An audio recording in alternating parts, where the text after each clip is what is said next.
vamos a desarrollar nutrición hospitalaria, ¿ya? Entonces, evidentemente la nutrición se puede enfocar de varias formas, tanto de manera ambulatoria como a nivel hospitalario. La que vamos a referir acá es propiamente la que requiere una terapia de intervención nutricional, ¿ya? Para la cual se utilizan normalmente fórmulas entéricas, que justamente se utilizan en algunos contextos clínicos. Muy bien, es importante primero hacer una valoración global del paciente en cuanto al estado nutricional. Esto acá ustedes ya lo deben haber visto en cuanto a un síndrome consultivo. Fíjense, hay varias formas de graduarlo. En cuanto a la pérdida de peso, no solamente en 10% en 6 meses, sino también en una semana, en un mes, en 3 meses. ¿Okay? Otro biomarcador que no es 100% sensible, pero es importante, será la albúmina. Vamos a ir a la hipogluceminemia, es importante. Luego también en cuanto a las medidas antropométricas, actualmente de importancia solo se considera el pliegue tricipital, lo cual no significa que no se pueda hacer las otras, pero cuando se ha tratado de valorar su impacto y evidencia, la que se podría mantener ese pliegue tricipital. Luego también hay que ver el estado de los linfocitos, porque cuando hay linfopenia, eso también es un indicador relacionado a la desnutrición, como están viendo ahí, ¿cierto? Y el balance nitrogenado, esto estará muy relacionado cuando queremos ver la actividad catabólica de un paciente, porque si está con mayor hipercatabolismo, vamos a encontrar diferencia en su balance nitrogenado. ¿Y esto cómo lo vamos a calcular? Fíjense, vamos a hacer la diferencia de lo que ingresa versus a lo que se egresa, ¿cierto? Entonces, de lo que se egresa, tendremos que determinar, por ejemplo, los gramos de la urea en la orina, y de lo que ingresa, nosotros tenemos que determinar la fracción de nitrógeno de las proteínas que se ingieren, ¿no? ¿Cómo se convierte los gramos de nitrógeno de una persona? Simplemente dividimos los gramos de proteínas entre 6.25, ¿cierto? Porque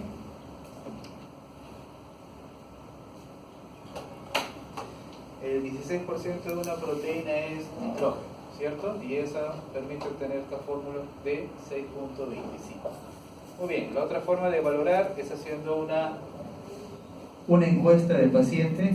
Por eso la encuesta que más se utiliza hoy por hoy en el hospital por parte de las nutricionistas es justamente el recordatorio de 24 horas, pero tiene sus bemoles, porque puede justamente sobreestimar cuando el paciente tiene una ingesta reducida, o puede infraestimar, lo contrario, cuando el paciente tiene una mayor ingesta, o sea, tiene un grave exceso.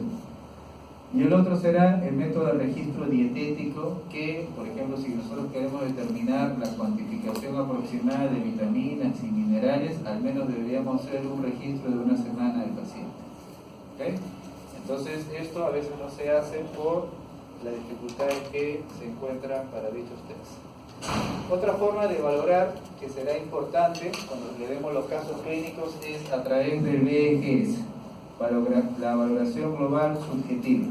Entonces, esta es una encuesta ya validada, VGS, su mismo nombre, fíjense qué cosa dice, subjetiva, o sea, acá no es que haya un parámetro final en cuanto a un puntaje y a partir de tal score, esto implica esto no es así, sino es una valoración global subjetiva, pero que tiene una buena sensibilidad y especificidad y está aprobada para su uso por diferentes recomendaciones de sociedades en cuanto a nutrición. Fíjense qué es lo que incluye una historia clínica. Nosotros lo que tenemos que hacer es llenar y marcar lo que encontremos en esta encuesta, en esta escala, y empezamos con cambio de peso en los últimos 6 meses o en las últimas 2 semanas, cuánto ha variado. 2, si ha habido cambios en ingesta alimentaria, por ejemplo, si es óptima para lo sólido o para lo líquido. 3, hay que ver síntomas gastrointestinales, si el paciente tiene náuseas, vómitos, o está hiporéxico o anoréxico. 4, el compromiso funcional, ¿no? Todo paciente que está desnutrido, ¿qué es lo que puede tener? Compromiso funcional, puede estar asténico, ya con menor capacidad para su actividad laboral, o solamente puede estar postrado. Entonces también se valora ese aspecto. 5, hay que poner el diagnóstico del paciente. ¿Por qué está hospitalizado? Neumonía, infarto, angina, etc. Y graduar el grado de estrés aproximado, ¿no? Leve, moderado, severo en forma simplificada. Si el paciente es un gran quemado, está en shock séptico, tiene traumatismo craneoencefálico o es politraumatizado, se supone que entendemos que es un estrés severo, ¿cierto? O si tiene una infección intercurrente como una cistitis, seguro que será un estrés leve, ¿no? Y a el resto de enfermedades podríamos graduarlo como estrés moderado. Luego pasamos al examen físico, valorar el tejido graso, el tejido muscular. Y fíjense que edema y ascitis también podrían ser unas características físicas del desnutrido en cuanto a la hipovoluminemia del cuadro cranicial del paciente. Al final hacemos este score y establecemos 3 tipos de valoraciones. A, el que está bien nutrido. B, el que está desnutrido o con sospecha de desnutrición, o sea, está todavía moderadamente desnutrido.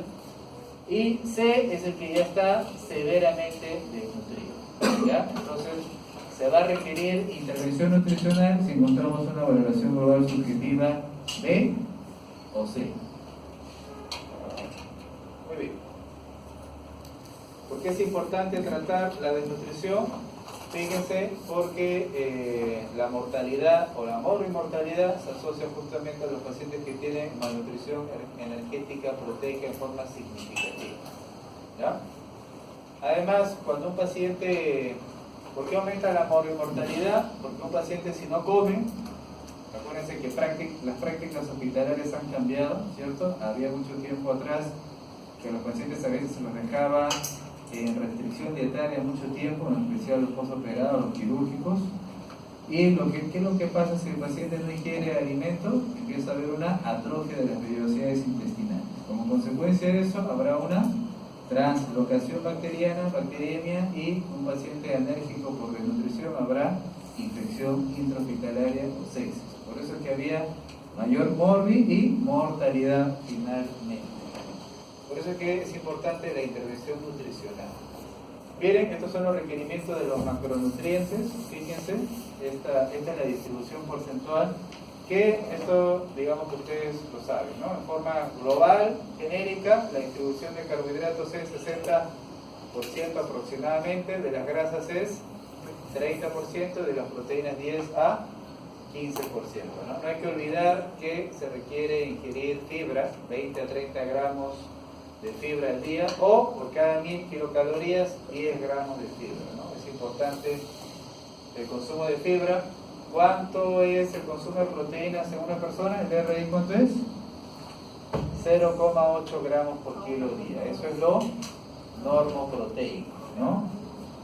1 gramo por kilo dejó de ser hace años, ¿ya? Es 0,8 gramos por kilo por día. Y los hidratos de carbono, al menos 130 gramos, ¿no? Si ustedes le ponen 2 frascos de destroza, ahí son 100, no llegan ni a 130. Igual el paciente requiere un poco más. Igual un paciente que le administra requiere mucho más ingesta de carbohidratos, solamente que esa cantidad mínima de 130 gramos es solo para el funcionamiento cerebral. Y igual un paciente, si solo estuviera con destroza, 2 frascos o 3 frascos de destroza por día, evidentemente siempre va a estar en balance calórico negativo, ¿cierto? Por algo que el paciente hospitalizado es una de las mejores formas de perder peso, se desnutre, ¿no? Entonces, ¿cómo hay que evitar eso? Hay que justamente, porque más pérdida de peso, más enfermedad. Entonces, ¿cómo se interviene? Primero hay que hacer los cálculos de las necesidades calóricas, ¿ya? Hay que determinar los requerimientos hídricos y las necesidades calóricas. Entonces, para las necesidades calóricas, fíjense, acá hay 3 métodos para determinar las necesidades calóricas. Una de ellas es la fórmula de Harris-Benedict, ¿no? Ustedes pueden sacar su aplicación, ¿no? Se bajan la aplicación de Harris-Benedict, introducen algunas variables y multiplican por el factor de estrés según la enfermedad que están valorando, y les puede dar un aproximado de las necesidades calóricas de ese paciente. La otra es calorimetría indirecta, que es un método que requiere un protocolo de un equipo especial y solamente lo tienen las unidades de cuidados intensivos, por lo tanto tiene un costo, tiene una intervención y normalmente no es de uso amplio hospitalario. Y el tercero, que es el método que se les recomienda a todos y a nosotros, es hacer un cálculo simplemente con esta fórmula. ¿Cuál es? Hacer el cálculo entre 25 a 30 kilocalorías por kilo. con eso nosotros podemos hacer una aproximación inicial de cuántas kilocalorías hay que dejar el paciente. Muy bien. Entonces ahí tiene la ecuación de Harris-Benny, es una ecuación compleja. ¿Ok? Hay que introducir estas variables, ya, que eso lo pueden hacer desde una aplicación.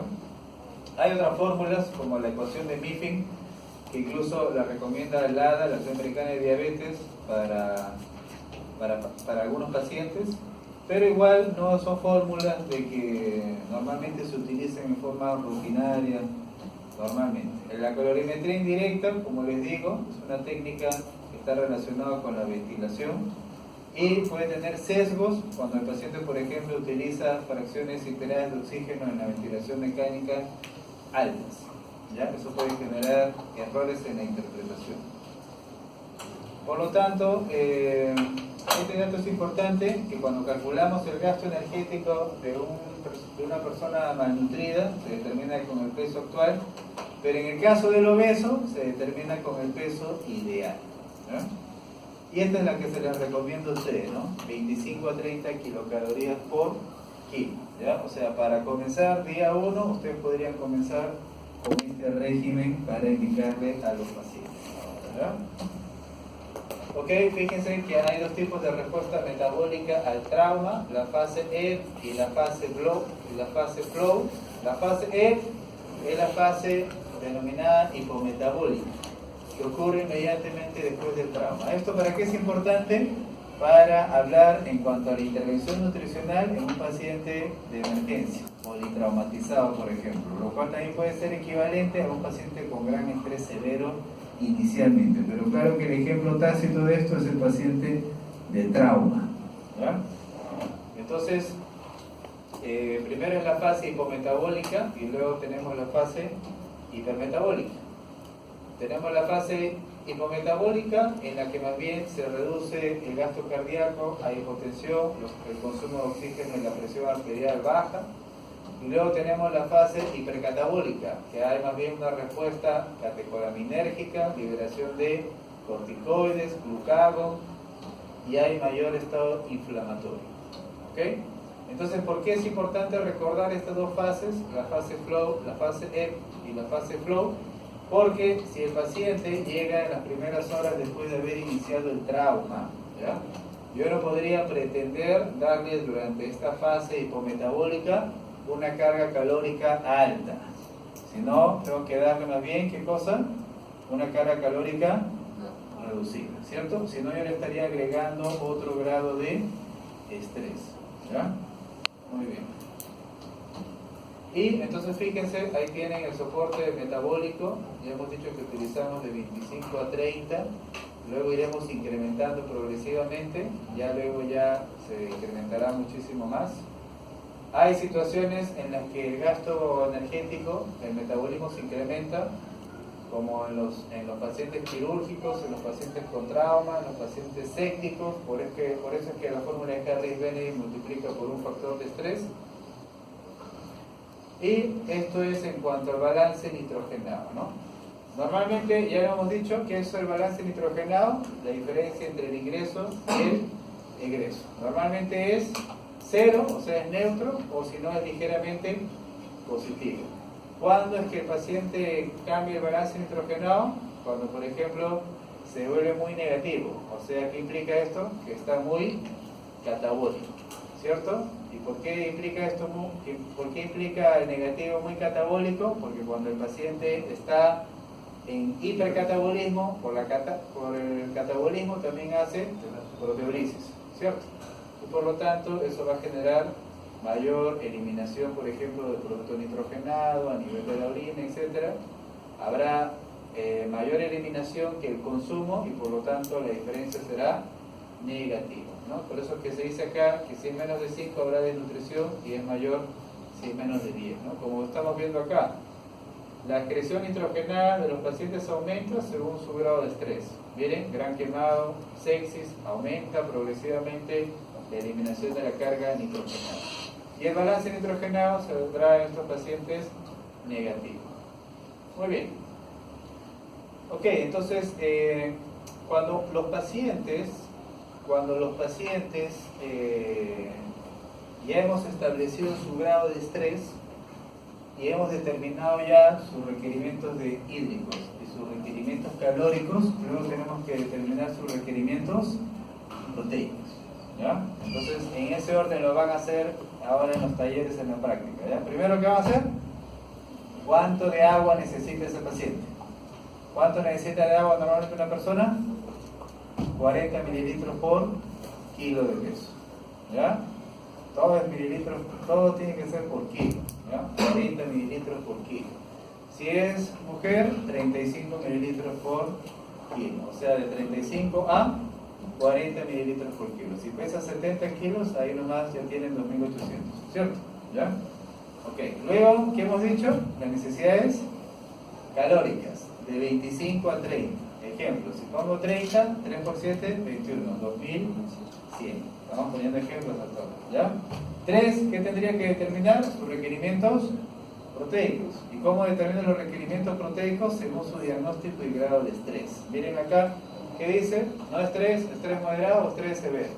Si tiene estrés severo, es ahí donde yo le requiero intervenir con más proteínas, ¿ya?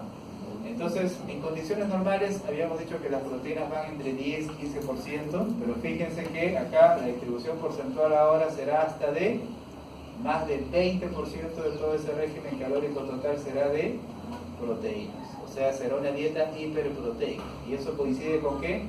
Con esta distribución. Así le van a indicar entre 1.5 y 2 gramos por kilo por día de proteína a ese paciente. O sea, estaríamos hablando de 140 gramos, por ejemplo, si ponemos el corte máximo de 2, ¿cierto? O sea, entre 1.5 y 2 gramos por kilo por día. Si tuviera estrés moderado, esto ya va a fluctuar entre 1 a 1.2, y si no hay estrés, normoproteico, ¿cierto? O sea, lo que dijimos, 0,8 gramos por kilo día.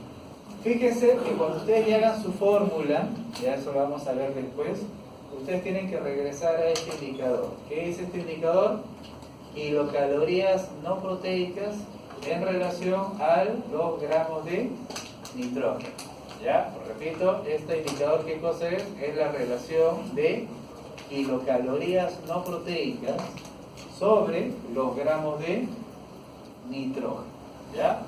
Entonces, fíjense que en el estrés moderado esta relación es menos de 100. O sea, la fórmula que yo le voy a dar finalmente al paciente, antes de dársela, calculen esto, la relación de kilocalorías no proteicas y gramos de nitrógeno, y si de esa fórmula que le van a dar sale que es menos de 100, significa que es un buen cálculo. ¿Ok? O sea, es una fórmula que sí le podrían administrar al paciente. Si no tiene estrés, más bien esta relación de kilocalorías y gramos de nitrógeno, kilocalorías no proteicas y gramos de nitrógeno saldría más de 150 a 1. ¿Ya?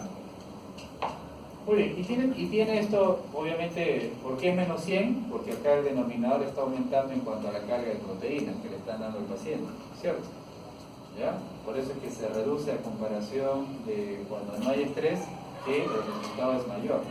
En no estrés, el resultado es mayor que lo que es cuando hay estrés, que el resultado es menor. ¿Y por qué es menor? Porque en esta relación el denominador va aumentando, porque le estamos dando más proteínas. Muy bien, tipos de nutrición, dos tipos, enteral y parenteral.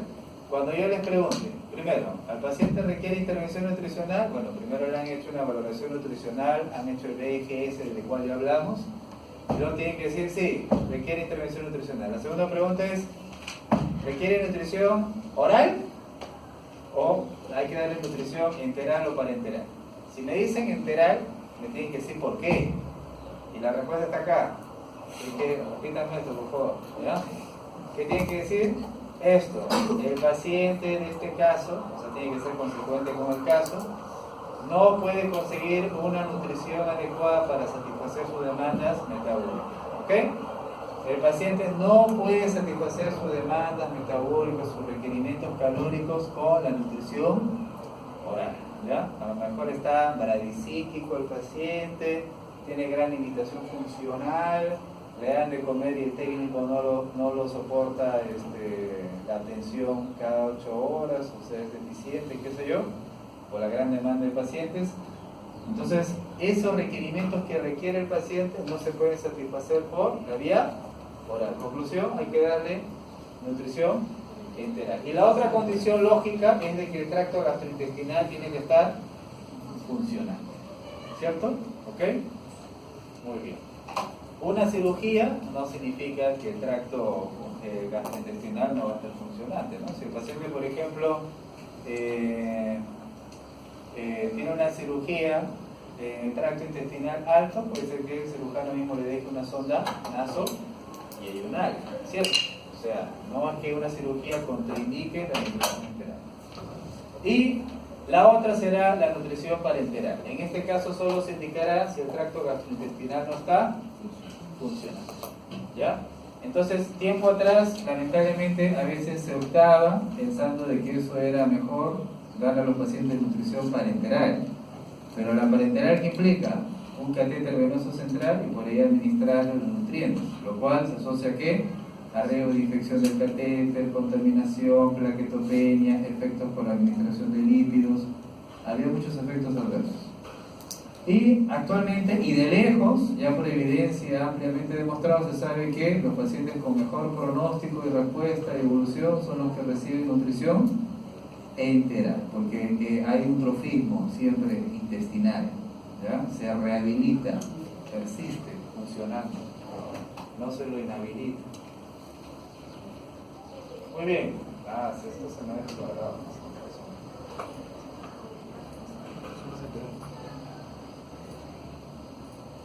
Muy bien. Ya.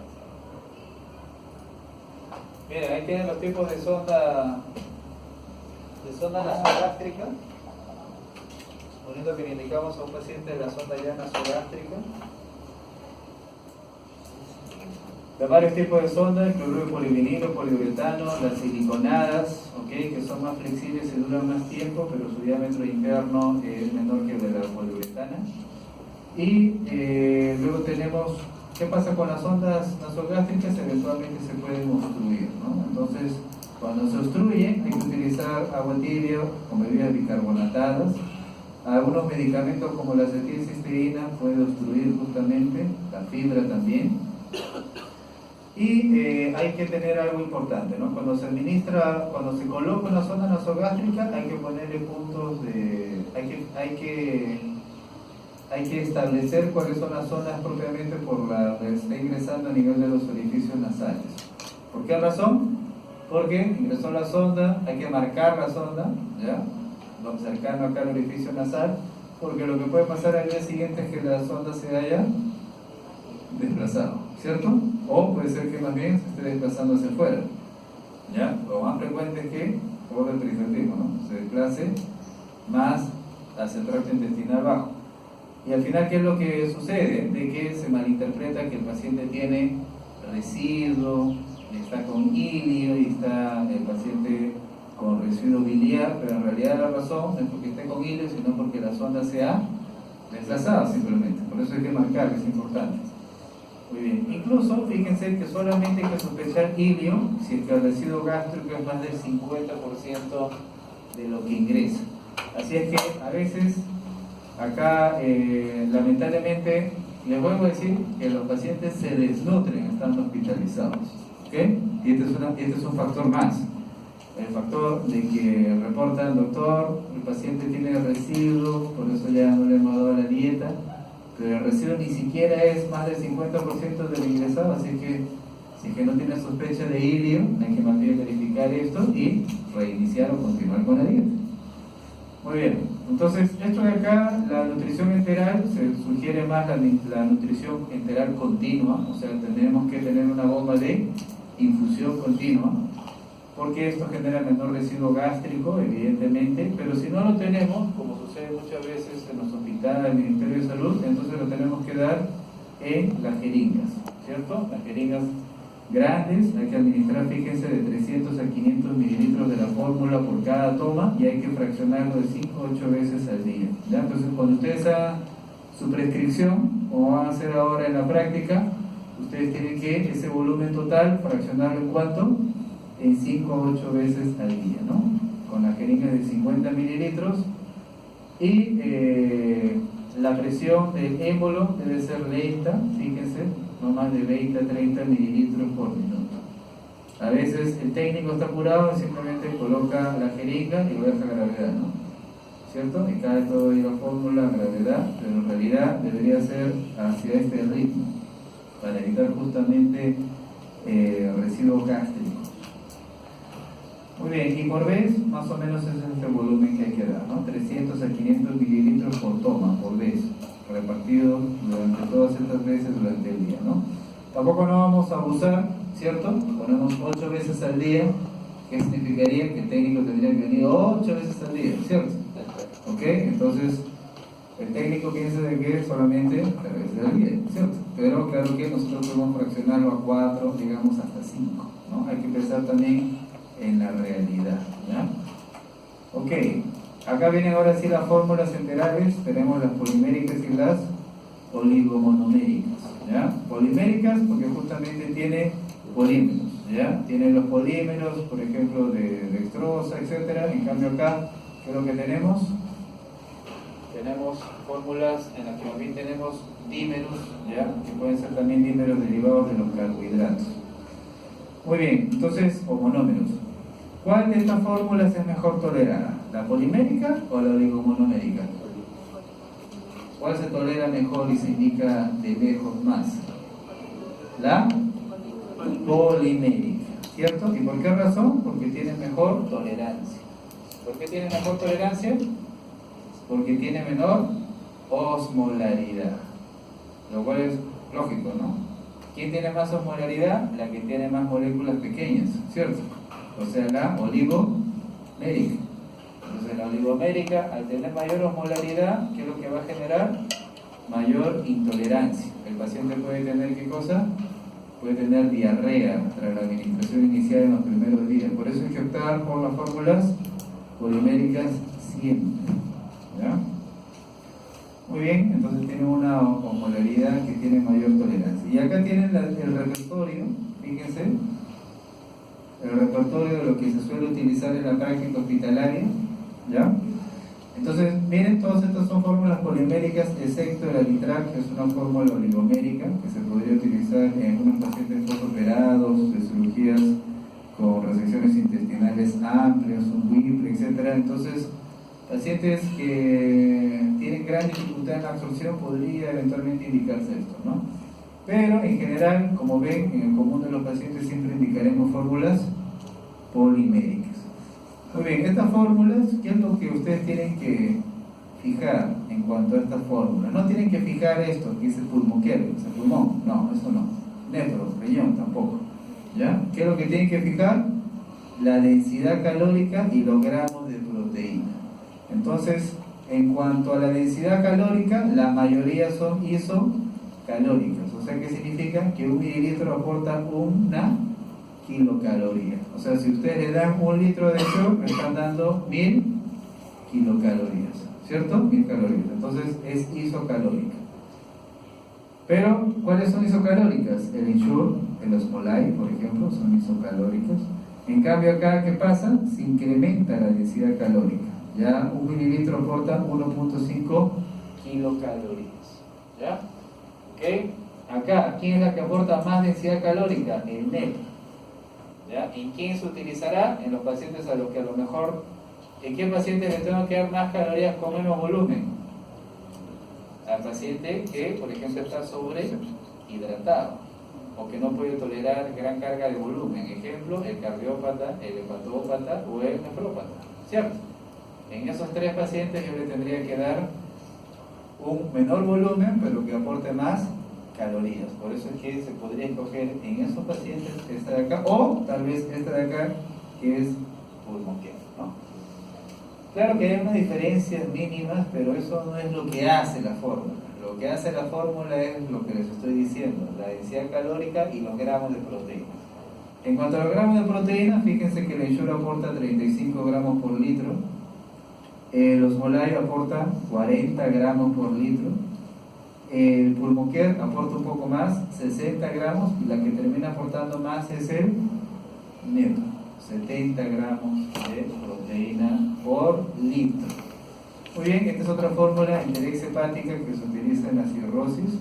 Claro que tiene una particularidad en la que se le oferta más a los pacientes los aminoácidos de cadena ramificada y no los aromáticos, ¿no?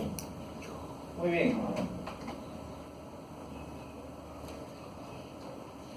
Entonces, algunas condiciones, a modo de ejemplo, por ejemplo acá tienen la insuficiencia respiratoria.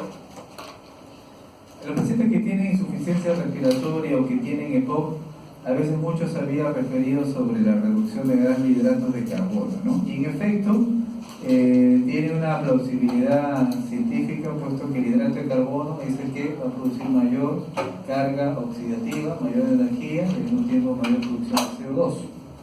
¿Ok? Y por lo tanto, en estos pacientes que tienen enfermedades obstructivas, EPOC descompensado, le podríamos reducir la cantidad de carbohidratos. Sin embargo, fíjense que después se ha evaluado de que propiamente la carga de carbohidratos no modificaría mucho la producción de CO2.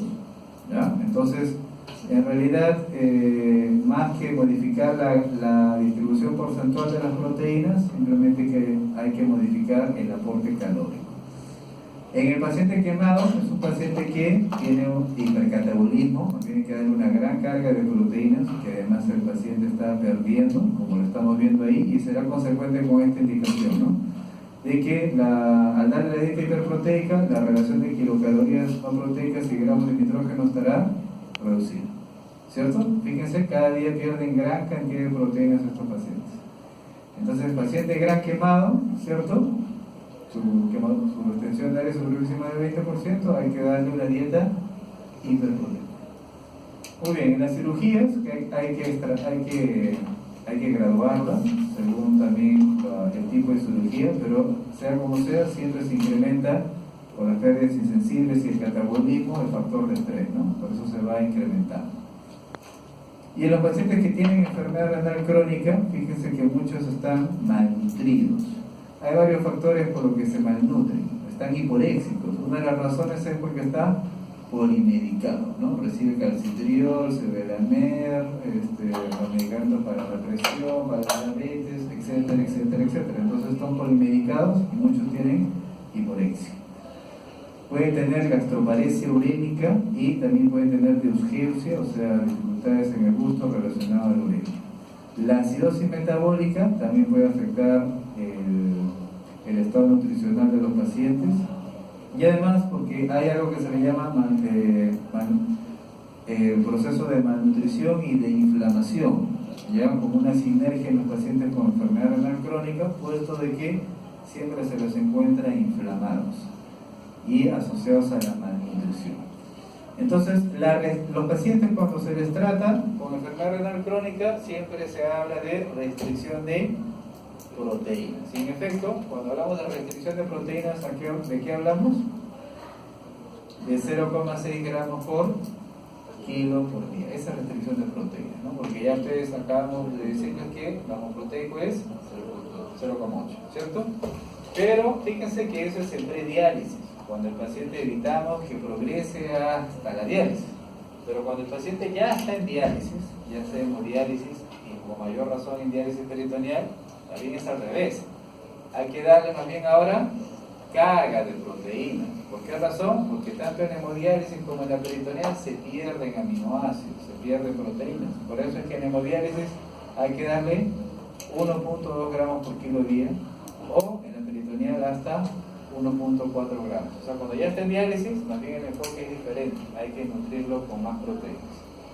Y los pacientes que tienen cirrosis, fíjense que también se ha evaluado y se ha visto que tampoco no hay una necesidad de hacer modificaciones en cuanto a la carga de proteínas diarias, pero sí modificaciones en cuanto al tipo de proteína, ¿no? Por eso dijimos que mejor es darle aminoácidos de cadena ramificada, pero en general sí se puede seguir aceptando darle un requerimiento proteico acorde al grado de estrés que tenga el paciente sin restricción de proteínas totales. Muy bien. Entonces, en su taller, en su práctica, ¿qué es lo que van a hacer? Uno, obviamente, diagnóstico y valoración nutricional, ¿cierto? Muy bien. Dos, ¿qué van a hacer? van a decidir si hay que dar intervención nutricional al paciente. Y si dan intervención nutricional, hay que verificar si le van a dar oral o enteral o parenteral. ¿Ya? ¿Por qué? Luego, cuando ya deciden darle en el caso de la nutrición enteral, que está relacionada a esta clase, hay que determinar 1, requerimientos hídricos, 2, calóricos, 3, proteicos. Y una vez que tienen eso, recién escogerán qué fórmula utilizar. Me tendrán que decir, ¿fórmula polimérica o oligomérica? Ya, ¿ok? Y luego de escoger la fórmula tendrán que decirme cuál, pues, y por qué. Entonces tendrán que hacer simplemente reglas de 3, ¿cierto? O sea, si el paciente requiere darle 90 gramos y este frasco en 1 litro me da 70, entonces ¿cuántos litros requiero de este frasco para llegar a los 90 gramos? Entonces empezarán a hacer conversiones, regla de 3, para calcular cuánto de esa fórmula que le tendrían que dar al paciente. Y luego que han hecho eso, ¿qué es lo que tienen que corroborar? Si coincide con las kilocalorías que le piensan dar al paciente, ¿cierto? Y una vez que han llegado a decir, doctor, ya sé, le vamos a dar 1,5 litros de ensure al paciente, harán lo que les dije que se hace finalmente. La corroboración de ¿qué? La relación de las kilocalorías no proteicas con los gramos de nitrógeno. ¿Eso cómo se determina? ¿Numerador qué es? Kilocalorías no proteicas. El paciente le damos 2100 kilocalorías, ¿ok? Y supongamos que le estamos dando 60 gramos de proteínas. ¿Cuántas calorías aportan las proteínas? 60 por 4, 240. Entonces esos 240 le voy a restar a las calorías totales. ¿Eso qué será? Kilocalorías no proteicas, como su nombre lo dice, ¿cierto? Eso irá en el numerador. Y en el denominador, ¿qué irá? Gramos de nitrógeno. ¿Y gramos de nitrógeno qué es? Ya le dije al comienzo. Las proteínas que le van a dar al paciente, supongamos que han decidido darle 60 gramos, transformen los nitrógenos entre 6.25. ¿Ya está?